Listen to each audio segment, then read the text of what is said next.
ETF index mutual funds నేర్చుకుని stock మార్కెట్లో రాణించాలనుకుంటున్నారా? వెంటనే ఈ నెంబర్కి కాల్ చేయండి.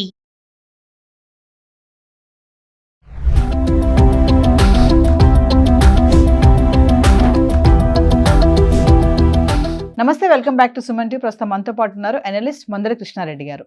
నమస్తే సార్. నమస్తే అమ్మా. సార్, ఆంధ్రప్రదేశ్లో డ్వాక్రా మహిళల పిల్లల కోసం ఒక కొత్త పథకాన్ని తీసుకొచ్చారు. మరి దానివల్ల బెనిఫిట్స్ ఏంటి, ఒకసారి దాని గురించి మాట్లాడుకుందాం. ఆంధ్రప్రదేశ్ గవర్నమెంట్ అధికారంలోకి రాకముందు కూటమి ప్రభుత్వం ఇచ్చినటువంటి వాగ్దానాల్లో తల్లికి వందనం అనేది ఒక చాలా ఇంపార్టెంట్. ఈ తల్లికి వందనం పథకం కింద ఇంట్లో ఎంతమంది పిల్లలు ఉంటే అంతమంది పిల్లలకి 15,000 రూపాయలు ఒక్కొక్కరి చొప్పున ఒక అకాడమిక్ ఇయర్ ఎడ్యుకేషన్ లోపల మనకు స్కూల్స్ ఓపెన్ అయినప్పటి నుంచి మళ్ళీ స్కూల్ క్లోజ్ అయ్యేదాకా ప్రతి ఏటా 15,000 రూపాయలు ఇచ్చేటట్టుగా వాగ్దానం చేయడం జరిగింది. ఆ వాగ్దానాన్ని ఇప్పుడు అమలు చేయబోతున్నారు. ఈ అకాడమిక్ ఇయర్ నుంచి స్టార్ట్ చేయబోతున్నారు. ఇప్పుడు జూన్లో ఫస్ట్ విడత డబ్బులు పడబోతున్నాయి. దీంతో పాటుగా ఏం చేశారంటే డ్వాక్రా మహిళలకి వాళ్ళ పిల్లలు విదేశాల్లో చదువుకుంటున్నా, అంటే చిన్నపిల్లలే కాకుండా పెద్దవాళ్ళు కూడా వర్తించేట్టుగా, ఇది స్కూల్కి వెళ్ళే పిల్లలు కాకుండా ఎడ్యుకేషన్ వాళ్ళు టీనేజర్స్కి కూడా, సీనియర్స్కి అయినా ఎవరైనా సరే వాళ్ళకి ఏ రకమైన ఎడ్యుకేషన్ అయినా సరే విదేశాల్లో కానీ ఈ దేశంలో కానీ ఎక్కడ చదువుకునే వాళ్ళకైనా వాళ్ళకి 4% వడ్డీ, అంటే 35 పైసలు, రూపాయికి 35 పైసలు పడుతుంది. ఇవాళ అంత తక్కువ వడ్డీకి అసలు ఎక్కడ దొరకదు. పావుల వడ్డీ ఉండేది ఇంతకుముందు, ఇప్పుడు 35 పైసలు చేశారు దాన్ని. దీని కింద ఎంత కావాలంటే అంత వాళ్ళకి లోన్ ఇచ్చేట్టుగా ఏర్పాటు చేస్తున్నారు. అంటే 10,000 రూపాయల నుంచి 1,00,000 రూపాయల దాకా, ఒక మినిమం 10,000, మ్యాక్సిమం 1 lakh ఇస్తారు ఈ స్కీమ్ కింద. ఇది అమలు చేయాలని నిర్ణయించారు. ఎందుకు డ్వాక్రా మహిళలకు ప్రత్యేకంగా ఈ సదుపాయం కల్పించారంటే, ఒకటి డ్వాక్రా మహిళలకు సంబంధించిన వాటిలో మిస్యూజెస్ జరగవు. కారణం ఏంటంటే ఒక ఆర్గనైజ్డ్ సెక్టార్ అది. అంటే ఒక 10 మంది కలిపి ఒక గ్రూప్గా ఏర్పడతారు, లేడీస్ అంతా కలిపి. వాళ్ళ యొక్క తలా కొంచెం పెట్టుబడులు వాళ్ళు బ్యాంకులో పెడతారు, మొత్తం కలిపి ఒక గ్రూప్ అంతా కలిపి.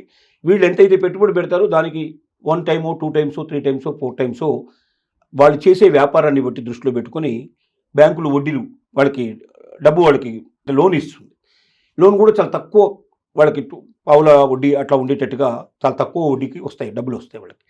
వీళ్ళు ఏం చేస్తారు, ఈ డబ్బు పెట్టి ఏదైనా ఒక వ్యాపారం చేసి అందరూ ఉమ్మడిగా దాన్ని డెవలప్ చేసి తద్వారా వచ్చిన ఆదాయాన్ని పంచుకుంటారు. బ్యాంక్ కట్టాల్సింది కట్టేసి మిగిలింది పనిచేసుకుంటారు. ఇలాగా ఏటా దాన్ని డెవలప్ చేసుకుంటూ వచ్చారు. 1,00,000 కోట్లకు పైగా మొత్తం టోటల్ డబ్బు, డ్వాక్రా మహిళలకు సంబంధించిన డబ్బు బ్యాంకుల్లో ఉంది వాళ్ళు చెప్పాలంటే. అంటే ఒక ఆర్గనైజ్డ్ సెక్టార్గా ఆ డబ్బులు ఎక్కడికి పోవు, వీళ్ళకి ఇచ్చేటువంటి ఏ లోన్ అయినా ఖచ్చితంగా రికవర్ అవుతుంది. ఎందుకంటే అందరు సంతకాలు పెట్టించుకుంటారు దాంట్ లోపల, ఆ లోన్ల విషయం లోపల. కాబట్టి ఇలాగా ఆర్గనైజ్డ్గా వచ్చినట్టు 1 కోటి మంది మహిళలు సుమారుగా ఉన్నారు. వాళ్ళు ఆంధ్రప్రదేశ్లో డ్వాక్రా మహిళలు 1 కోటి మంది పైగా ఉన్నారు. వీళ్ళకి ఈ వడ్డీ, అంటే తక్కువ వడ్డీకి ఇచ్చేటువంటి పిల్లల చదువు కోసం ఇచ్చినట్టయితే దీనివల్ల ప్రభుత్వానికి 2 రకాల అవకాశాలు ఉన్నాయి.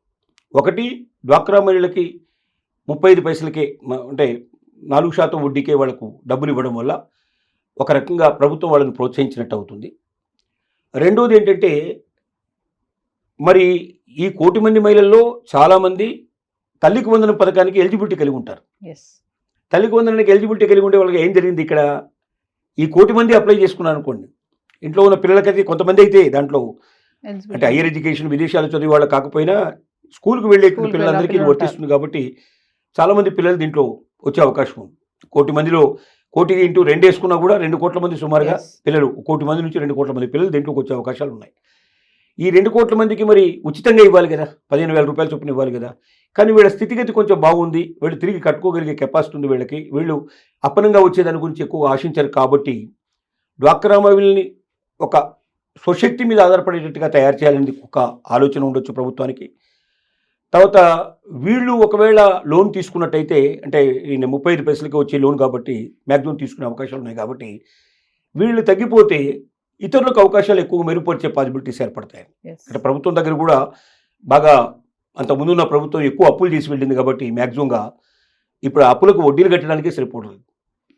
కాబట్టి పెద్ద సాహసమే ఇది. అదిగాక గత ప్రభుత్వం ఒక్కరికి మాత్రమే ఇచ్చింది. తల్లికి వందనం అంటే తల్లికి మాత్రమే ఇస్తాం డబ్బులు, ఒక తల్లికే ఇస్తాం అంతే, బిడ్డల్ని బట్టి కాదు. ఎంతమంది బిడ్డలు ఉన్నా తల్లికి మాత్రమే ఒక 12,000 రూపాయలు ఏదో ఇచ్చారు, వాళ్ళు 12,000 రూపాయలు ఇచ్చారు.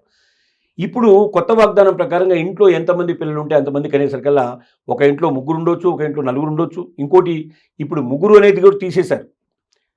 ఎంతమంది ఎక్కువ ఉంటే అంత మంచిదని. కొత్త విధానం ఏమిటంటే ఆంధ్రప్రదేశ్ ప్రభుత్వం తీసుకున్న విధానం ఏంటంటే కుటుంబ నియంత్రణ పాటించకండి, ఎక్కువ మంది పిల్లల్ని కనండి. ఎందుకంటే చాలా దేశాల లోపల ముసలి వాళ్ళ సంఖ్య పెరిగిపోతుంది, యంగ్ మేము తగ్గిపోతున్నారు. కాబట్టి యంగ్ పీపుల్ ఎక్కువ పెరగాలంటే ఎక్కువగా జనాభా రావాలి.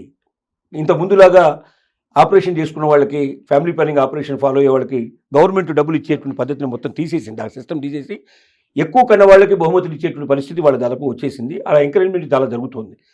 కాబట్టి ఒక రకంగా ప్రభుత్వానికి ఇక్కడ తమ మీద ఆర్థిక భారాన్ని తగ్గించుకునేందుకు అవకాశం కల్పించుకోవడం ఒకటి.